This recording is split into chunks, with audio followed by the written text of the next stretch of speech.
This is my spoiler-free review of the new movie, The Legend of Tarzan. Stand by.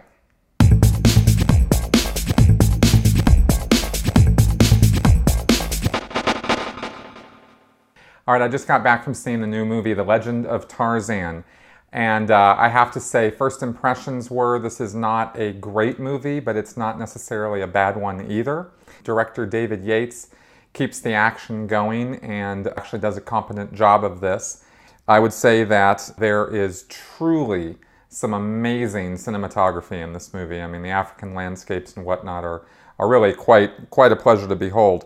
Now, without getting into any total spoilers on this, if you've seen any of the trailers or anything, what this movie does is it takes two totally fictional characters, which is Tarzan and Jane, and puts them into a historically correct and true context of when Belgium controlled the Congo in Africa in the late 1800s.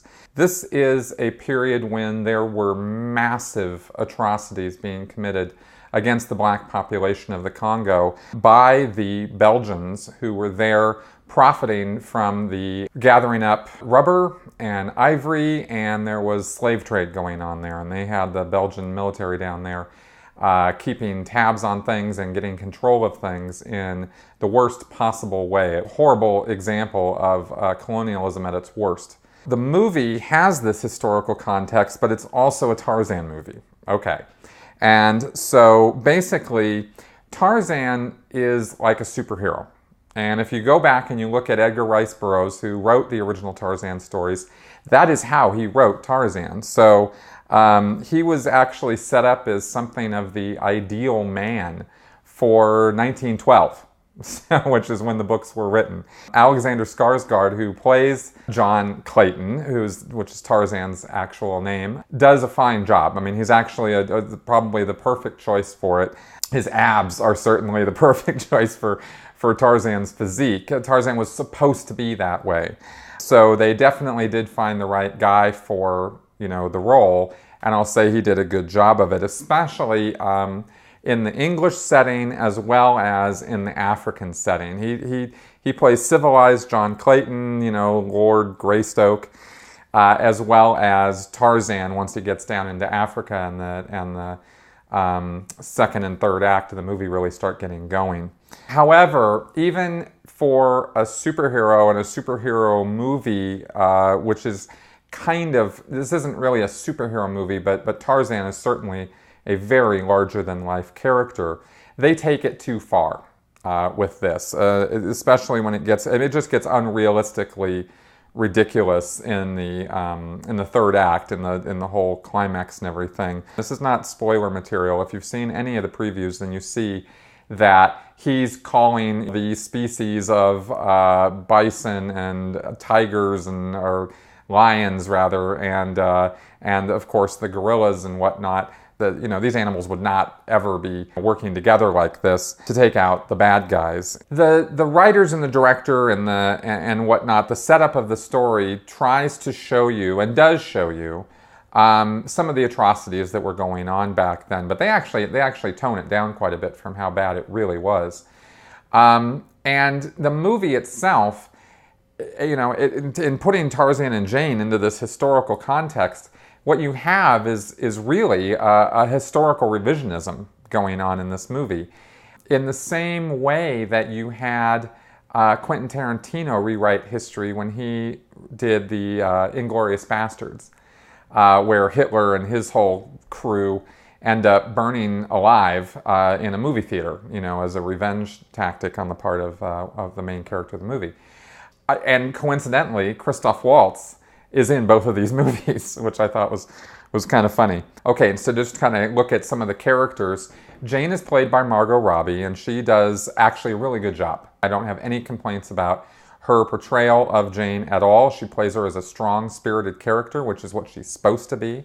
That is an accurate essence of what Edgar Rice Burroughs wrote in the novels. Originally, Jane starts out as sort of the damsel in distress in the books and grows eventually into an educated, strong-willed determined character who is perfectly capable of defending herself and surviving in the jungles of Africa. So kudos to her. She did just fine. Now, there are two characters in the movie who are based on real-life people who really were in the Belgian Congo in the late 1800s. One of them is George Washington Williams. He was a black man played by Samuel Jackson. He was an amazing guy. If you actually Google him, look him up and see what he was about. He was a learned man. He was a lawyer. He was a statesman. He was in the legislature in the United States, and then he did go to England. He did go to Africa, and he did some pretty heroic stuff, especially for a black man in the late 1800s. Once I learned all of that after having seen this movie, I actually wish I could have seen a movie about him, about George Washington Williams, because the way he's portrayed in the movie by Samuel Jackson, you know, it's downplayed. A lot of the strength of that actual historical character is downplayed quite a bit in order to make him an auxiliary or side character, not total sidekick, but in some scenes he comes off that way to the Tarzan character. Now you also have another true life person, Captain Leon Rom, and that's played by Christoph Waltz. And he was a real person, and they actually tame him down too quite a bit.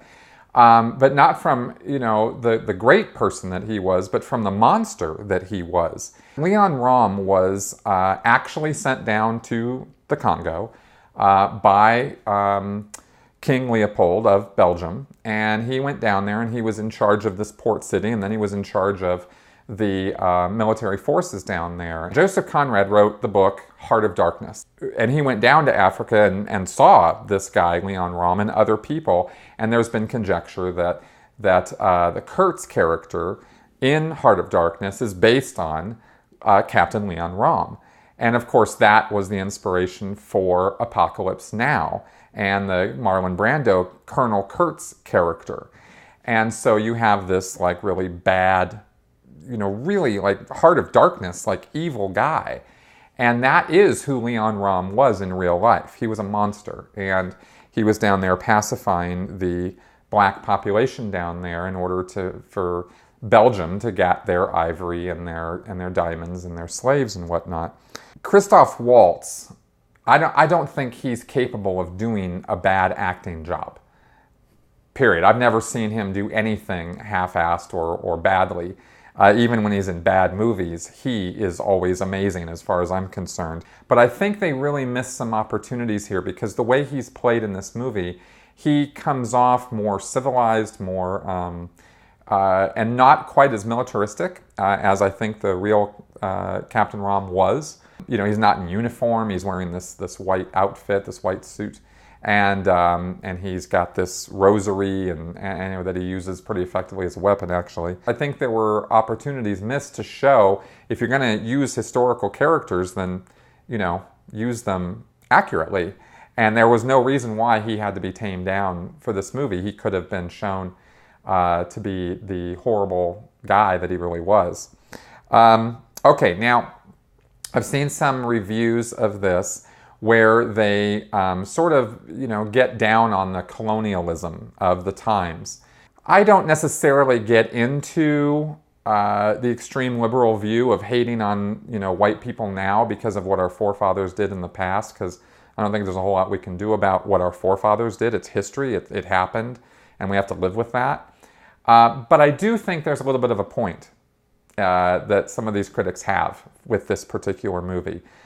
Because it does kind of come across like the white people are coming in and saving all the black people. And it's in poor taste, considering the fact that George Washington Williams, a black man, was actually the one to go down there and actually write directly to, in direct communication with King Leopold of Belgium, and actually get change happening to some degree.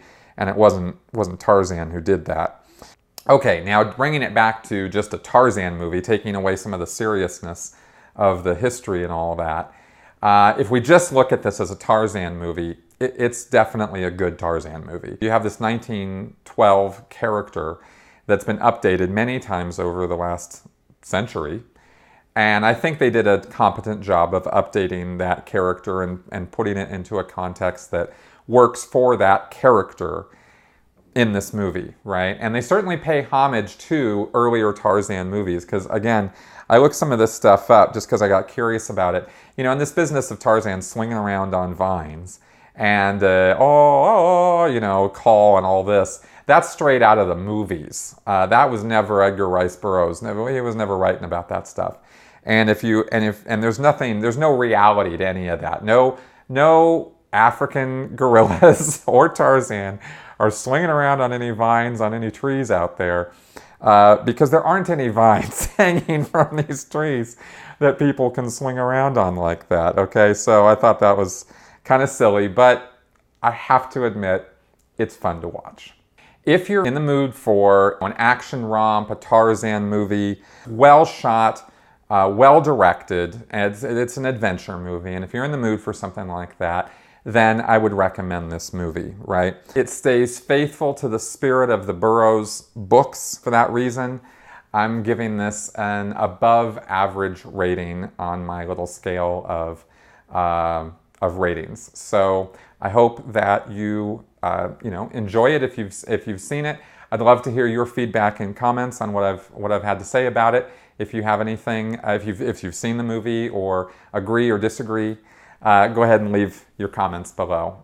Thank you very much for watching, and have a good time.